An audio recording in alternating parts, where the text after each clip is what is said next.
Biden promised to research a cure for cancer. Trump is actually going to cure it in this administration using AI. I'm going to show you how he does it.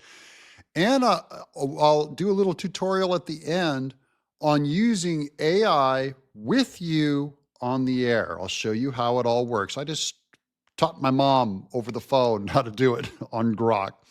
Welcome to the Doug TenNapel channel as we explore Trump's cure for cancer.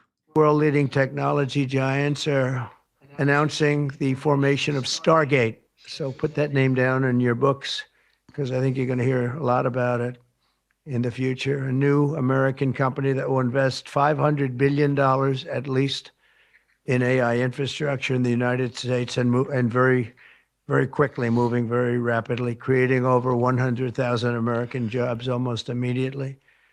This monumental undertaking is a resounding declaration of confidence in America's potential under a new president. Let me be a new president. I didn't say it, they did.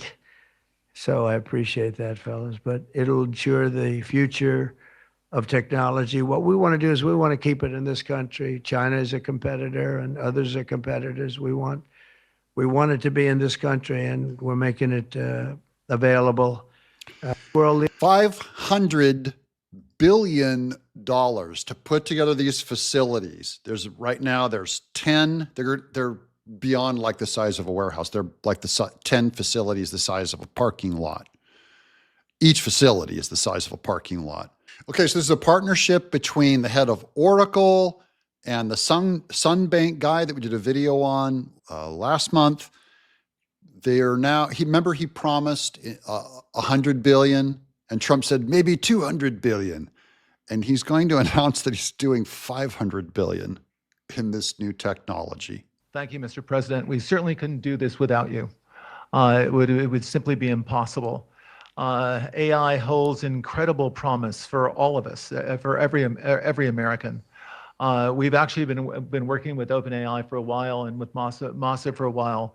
The data centers are actually under construction. The first of them are under construction in Texas. Each building's 500,000 square feet. There are 10 buildings currently being built, but that will expand to 20, and other locations beyond the Abilene location, which is our first location. The kind of applications that we're building, to give you an idea, maybe the most charismatic and the one that I think touches us all is electronic health records.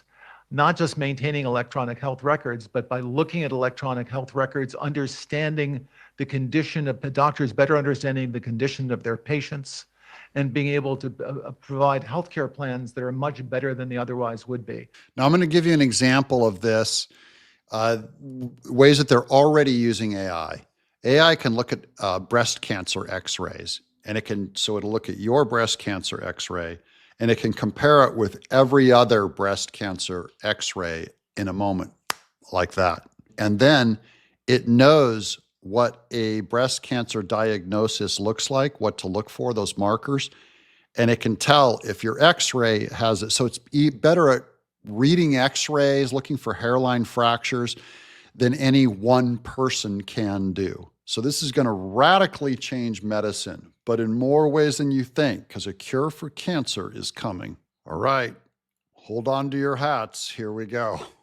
Once we gene sequence that cancer tumor, you can then vaccinate the person, design a vaccine for every individual person to vaccinate them against that cancer. And you can make that vaccine, that mRNA vaccine, you can make that robotically, again, using AI in about 48 hours. So imagine early cancer detection, the development of a cancer vaccine for your particular cancer aimed at you, and have that vaccine available in 48 hours. This is the promise of AI and the promise of the future. So this is about designer vaccines made specifically for your DNA, an individual one. Now, I'm against even pushing this through healthcare. I want to privatize it. I want to be able to have a home test where you can test your own blood, have it come up with the vaccine, and they send it to you and you take it, and you're not going to need a doctor. I mean, they're going to make you use a doctor but you don't need one. Now, real quick, I just want to show you how AI is for everyone, okay? We don't fear technology.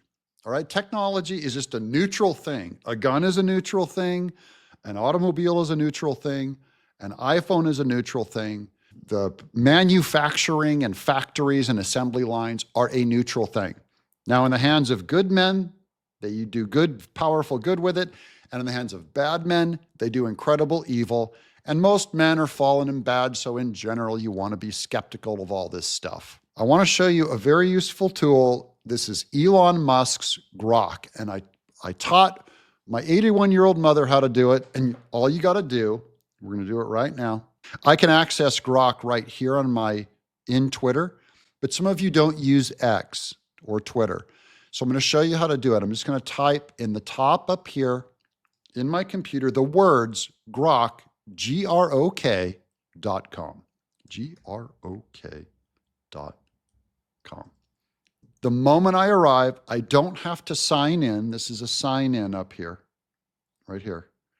But it says, welcome to Grok. How can I help you today? You can ask it anything. I'm telling you guys right now, look, I'm on screen, you can trust me. So I'm going to come up with a question real quick. Let's talk about end times. End times. What are the major positions on the end times from the book of Revelation? Or it wants me to confirm my birth year. Okay, it's 1966. Let's go down here. 1960. Okay, it just wants to make sure that you're not a child using this thing. So look, it's spit out an answer. And I'm just going to read this with you real quick. Okay, look at that. Look how long it is. It's still spitting out more. It'll just keep going on data. But the book of Revelation, the final book of the Christian New Testament, offers a complex and symbolic account of the end times known as eschatology. Here are the major positions or interpretations regarding the end times as derived from Revelation. Number one, the preterist view. Basic belief, most or all of the prophecies in Revelation were fulfilled in the first century, particularly around the time of the fall of Jerusalem, 78 points. Key points, the beast is often interpreted as the Roman emperor, Roman Empire, or Nero. There, look, the historical view, basic belief. The prophecies in Revelation unfold over the course of church history from the time of Christ until the end of the world. Number three, the futurist view, basic belief. Most of the book of Revelation, especially from chapter 4 onwards, describes future events that are yet to occur, often centered around the tribulation, the second coming of Christ, and the establishment of his millennium kingdom. And here's the key points. And then here's the idealist or symbolic view, basic belief. Revelation does not map to specific historic or future events, but rather symbolizes the ongoing struggle between good and evil. God and Satan has key points.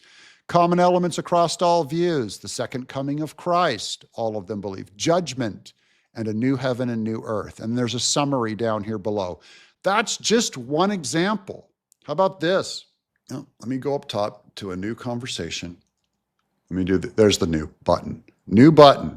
Give me a low carb, inexpensive meal idea for dinner tonight. Here's a simple low carb, inexpensive meal for dinner tonight. Scrambled eggs and spinach mushrooms. Ingredients: 4 large eggs, handful of spinach, fresh or frozen, a few mushrooms, button or whatever is cheapest at your local store, salt, pepper, and herbs you have, like dried basil or oregano, olive oil, or butter for cooking. Instructions: prep 1. If using fresh spinach, wash it, slice the mushrooms, cook, heat a small amount of olive oil or butter in a skillet. It goes all the way down. Cost efficiency, it gives you the why. Eggs are generally very affordable and a great source of protein. Spinach, especially if bought in bulk or frozen, is inexpensive and nutritious. Mushrooms can vary in price, but even small amounts add flavor and texture. This meal keeps the carb count low, is quick to prepare, and uses ingredients that are usually budget friendly. How about this? This is for the gearheads out in my audience. Guys, you're going to have a lot of fun with this one, my guys. How about this? What is the most likely, engine problem I will have on my 2003 Honda Pilot. There. The 2003 Honda Pilot, while generally reliable, has been known to exhibit certain engine problems over time. Here are some of the most common engine issues you might counter. Number one, transmission problems. Number two, timing belt failure, oil leaks, engine misfires, EGR, cooling systems. So look, this is kind of a follow-up question down here. What is the least reliable year for the Honda Pilot? There. And now it's going to give me a follow-up. Based on the collective data from various sources on the web, 2003 model year of Honda Pilot is often cited as the least reliable year. Here's some key points, common issues. It had a significant number of complaints related to transmission problems, high number of recalls, consumer feedback, longevity, and maintenance. This tool, ladies and gentlemen, you can ask it anything. My friend he's going back to school to become an electrician. He's 43 years old. He's afraid of the math. So he asked it, what math do I need to learn to become an electrician? And then will you provide me daily lessons on that math? And it started spitting out a daily lesson. He asked it what electrical principles he had to know, and it gave him all of the electrical work. So this thing, it takes all of the information that's ever been made on the internet, collates it, and gives it back to you. It has its limitations, but I've had it write scripts for me between two characters, and it was able to spit it out great. So I hope that's a great introduction to AI for you. I hope you go to grok.com and start asking it questions. It's like a Google that works. And it's just a wonderful tool that I think anyone of any age should be using. And for those of you guys who are my seniors, you'll be blowing away the grandkids at any moment. You can ask it fun assignments too, like, watch this one. I'm up here in the new prompt in the upper corner. I'm going to go up here and show you this. This is the upper corner. Show me a time traveler, Melania Trump, in a space suit. Give me, I need to specify an image. Give me an image of a time traveling Melania Trump warrior in a spacesuit. Watch this. Watch how fast this is. Boom, it's got the 4 images. It's thinking. This is why they need so many computers and so many parking lots worth of processors. Here comes the images. Let's see how good they do. Look, it gives you 4 choices at once. There she is. Time traveling, different fashion, different designs. This, guys, it's a powerful tool. I hope I've done a quick demo for you. That's at grok.com. You start asking it questions and have it teach you. It'll send you a daily Bible study. Ask it for an exercise routine. Tell it your age. Say, I'm 60 years old. Give me a good exercise routine that I can do using my chair, in my chair, and it'll spit one out for you. It's wonderful. Trust me on it. This is a great tool. And now Trump could cure cancer. I believe he will within the next couple of years. I'm Doug in exile.